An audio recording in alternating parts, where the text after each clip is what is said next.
Opinion টাইমসে আপনাদের সকলকে স্বাগত। আমি এআই সাহেব রয়েছি আপনাদের সাথে। অবৈধ নির্মাণ হোক কিংবা দুর্নীতি ইস্যু, একের পর এক উল্লেখযোগ্য নির্দেশ দিয়ে বিচার ব্যবস্থায় ছাপ ফেলেছেন কলকাতা হাইকোর্টের দাপুটে বিচারপতি অমৃতা সিনহা। বিচার ব্যবস্থায় বহুল চর্চিত নাম বিচারপতি অমৃতা সিনহা। এবার সেই জাস্টিস সিনহাই দুই বিরাট নির্দেশ দিয়ে ফের শিরোনামে। সম্প্রতি ভোট পরবর্তী হিংসার ঘটনা ঘিরে মিথ্যা মামলা দায়ের করেছিলেন এক ব্যক্তি। তার অভিযোগ ছিল, বিরোধী দলের কর্মী হওয়ায় রাজ্যের শাসক শিবিরের লোকজনের দ্বারা আক্রান্ত তিনি ও তার পরিবার। তাদের পরিবারকে তৃণমূল বাড়ি ছাড়া করেছে বলেও অভিযোগ তোলা হয়, যদিও পরে সেই অভিযোগ মিথ্যে বলে প্রমাণ হয় আদালতে। রাজ্যের আইনজীবী আদালতে জানান, দুই প্রতিবেশীর গোলমালকে ভোটে হিংসার ঘটনা বলে চালানোর চেষ্টা করেছেন মামলাকারী। এর সাথে ভোট পরবর্তী হিংসার কোনো যোগই নেই। পরে পরিস্থিতি বুঝতে পেরে আদালতে মামলা তুলে নেওয়ার আর্জি জানান ওই মামলাকারীও। এরপরই আদালতের শাস্তির মুখে পড়েন ওই ব্যক্তি। মিথ্যা মামলা দায়ের করে কোর্টকে বিভ্রান্ত করা এবং আদালতের মূল্যবান সময় নষ্ট করার জন্য 10,000 টাকা জরিমানার বিনিময়ে মামলা তোলার অনুমতি দেয় হাইকোর্ট।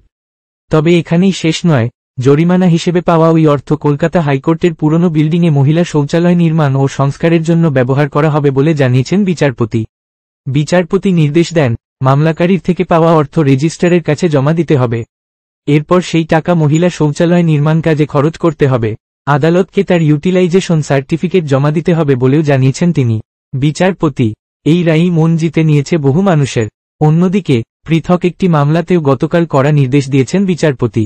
ভাঙড়ের দাপুটে তৃণমূল নেতা শওকত মোল্লার বিরুদ্ধে মামলা করেছিলেন এক ব্যক্তি। পরে তিনি নিজেই সেই মামলা প্রত্যাহার করে নিয়েছেন। আর মামলাকারীর এই আচরণেই ক্ষুব্ধ হাইকোর্ট। এভাবে মামলা করে পরে তুলে নেওয়ায় আদালতের সময় নষ্ট হয়েছে, তাই শাস্তি হিসেবে করা হয়েছে জরিমানা।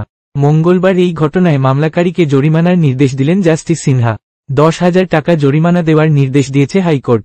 পাশাপাশি সেই জরিমানার টাকায় কি হবে তাও জানিয়েছেন বিচারপতি। জাস্টিস সিনহার নির্দেশ, জরিমানার টাকায় হাইকোর্ট চত্বরে বড় গাছ লাগাতে হবে।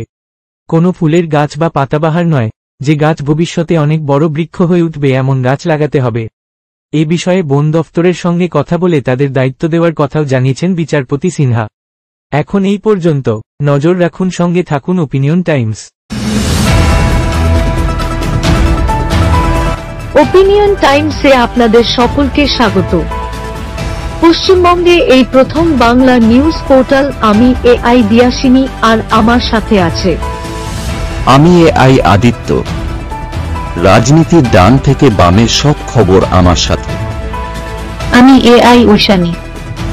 খেলা থেকে বিনোদন, সঙ্গে থাকবে সেলিব্রিটিদের কুটকাচালির খবর।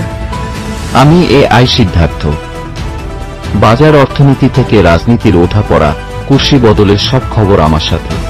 আমি এআই দীপ্তি, থাকবো আপনাদের সাথে। সত্যের উদ্ঘাটন, নিরপেক্ষ বিশ্লেষণ, সঠিক খবর প্রদান। সঙ্গে থাকুন, দেখতে থাকুন ওপিনিয়ন টাইমস।